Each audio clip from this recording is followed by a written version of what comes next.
So for wiring up 2K, the first thing I need to do is put this handlebar switch on. This came off 2K, and I pulled it off because I had to switch the handlebars over from the old decommissioned 1991 XR600R. It's Lionel, made in Spain. You've got a kill switch, which for me is going to be way up and over the front where you can't quite see it because you're looking at the turn signals being level, and you got a horn and a 4-position switch. It's really nice because I'm going to have lights off, low beam, high beam, and then I'm going to have high beam with my LED killer bright lights. So instead of having a separate switch for my bright lights, I can have it all at thumb's reach, which was my main it was my main drag. It was the main hang-up with using them, because previously I'd have to take my hand off and come over here to an external switch I had on the handlebars. So anyway, this came off, and now we're going to put it back on these handlebars that were on the old 91. And then we can get started with any kind of change-ups and stuff that have to be done.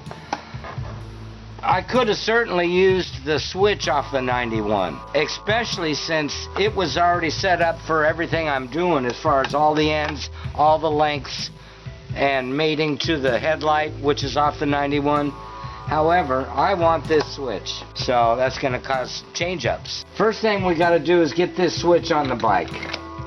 And the biggest problem with that was that it doesn't split in half. It merely opens up with one screw removal. So you have to take your bark busters off, your hand grip off. We're going to go ahead and put things back together now. See what I mean? It just merely opens up. Or maybe there is a way to do this that I didn't know, but it just kind of splits open slightly. It looks like it could come apart here. But there's wires internally that come from the top and extend down to the bottom. I don't think you can split it in half. So that's why I got to just open it up and slip it on the handlebars.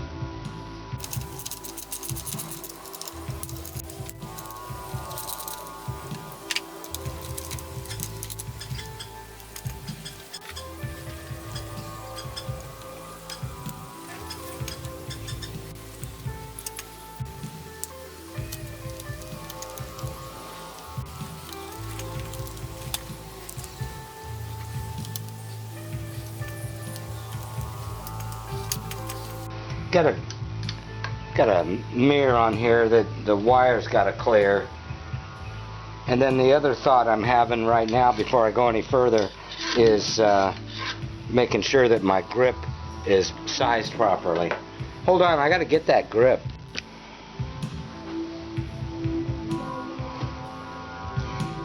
Yeah, see, I can come out a little bit. Make for a better situation with that wire coming out of there.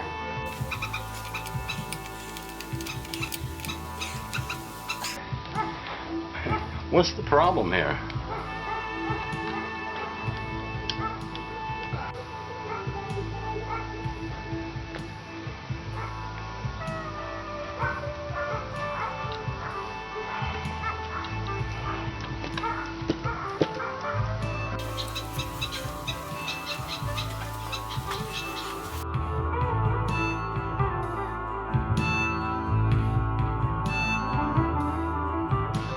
Renthal grips.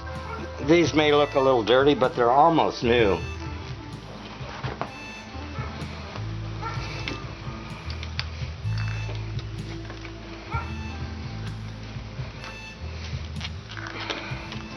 And they're gray. Kind of wish they were black.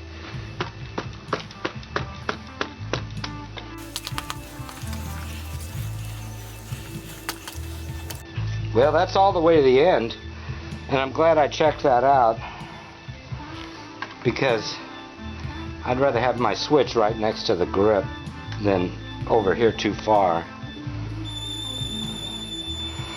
And just to make sure everything's jiving, let's go ahead and put this back in before we go any further.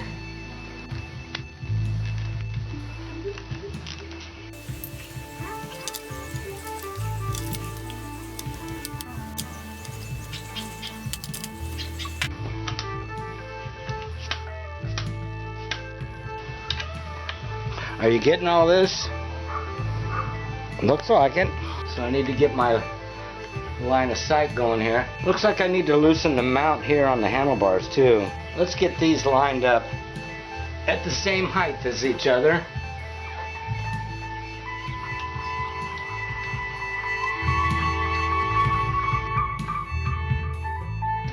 Get the other stuff hooked up and then final tighten everything. So now I've got all this stuff tightened up. Got my bark buster hand guard on there, grip in place. Gonna have the turn signal switch within thumb's reach. I've got it oriented so that the turn signal button is fairly level, pointing towards you. And I think I'm ready to give that a final tightening. Now you can fit within here without cutting your levers, but I like the shorty levers. Gives me room to do whatever. And I like my levers are pointing down to where my riding position puts them at a natural location. However, the hand guards are a little higher because when you're hitting brush, you want to protect stuff coming in from right here, straight on. Once I get 2K up and running, there may be some adjustments to make. I couldn't find the cable off of the decommissioned 1991 XR600R, so I thought about I'll just use a new cable. But then I started digging around a little further.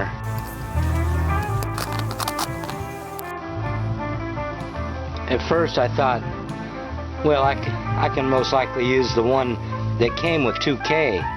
But if you look at that, maintenance on this has not been very good. I doubt it's ever been lubed. It's rusty, and if you feel that, it doesn't go very good. It's got a bend in it here, and the rubber is totally collapsed. So 22 years of being scrunched up has affected that. Then I did find the cable off of the 1991 decommissioned machine, and this is a fairly new cable, and it operates real nice. While I was looking at my new cables, I came across the one off of the Street Tracker project, which I have since gotten rid of that frame and everything. This is like a brand new cable almost, if you look at it. Made by DG, but I'd say that it's pretty much an exact copy of Honda almost. The only thing about the DG is it's got a burn mark in it here, which is not the end of the world, just kind of cosmetic. And if you look, 2K's original cable is bent up, and it doesn't really feel that good. No sense in messing with that. And then the decommissioned Honda, this one feels great.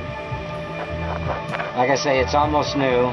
But then you come to the DG, and for anybody who has taken the original brush guards off their bike, this is kind of hokey because there's nothing that would normally sit on the brush guards, and you don't have brush guards anymore, so it's just like an opening there. I kind of like this, and you could switch out just the rubber piece anyway. Looks like it could use some lubricant on it. As far as lubricating a cable, I use Cable Life. This comes in a setup.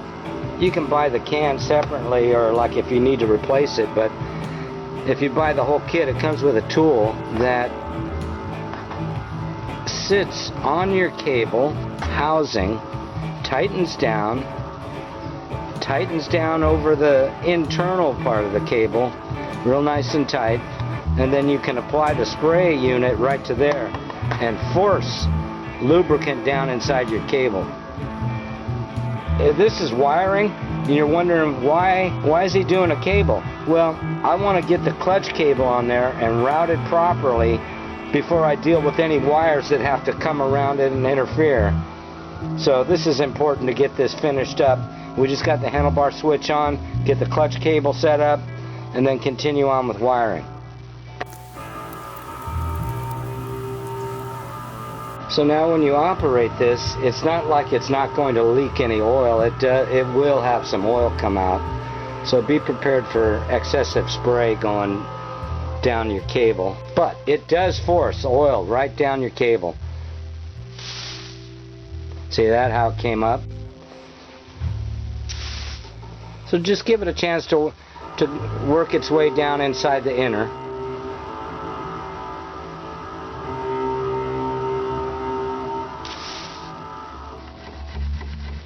It already feels really good. Cable life. That really feels good. And as I look at the bottom end of it, it did come down the cable all the way. So we're good to go. When I do a clutch cable, I like to put the bottom on first with the top not installed. We got our nuts backed all the way off there. We'll adjust that after we get the top on. Right up through the triple trees. Right on up through here. You can see the wear marks where this has been before. Just a little bit of lubricant here on your lever end of the cable. You need to get this ball end up inside your lever next. After that, you want to rotate your adjuster here around so that the slots are pointing straight out. So this particular cable kind of seems to have a little bit more free play than the OEM. Let's take a look down here and get this. Oh, well, in the process of doing all that, this came unhooked, so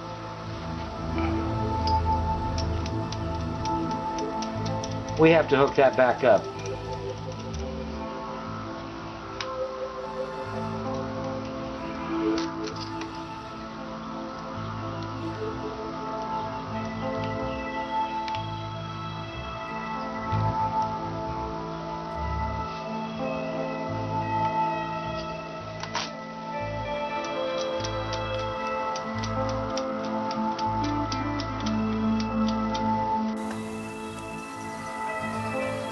I think I'm good to go. I just need to tighten my adjusters and tighten these nuts up one against the other, and we're all set.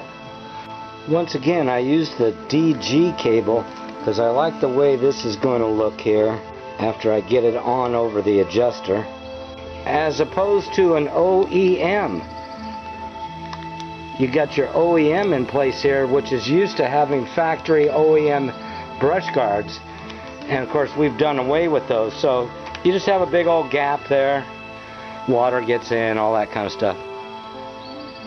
Okay, see what I mean? There's your final installation. I can't get it on any further than that. I tried.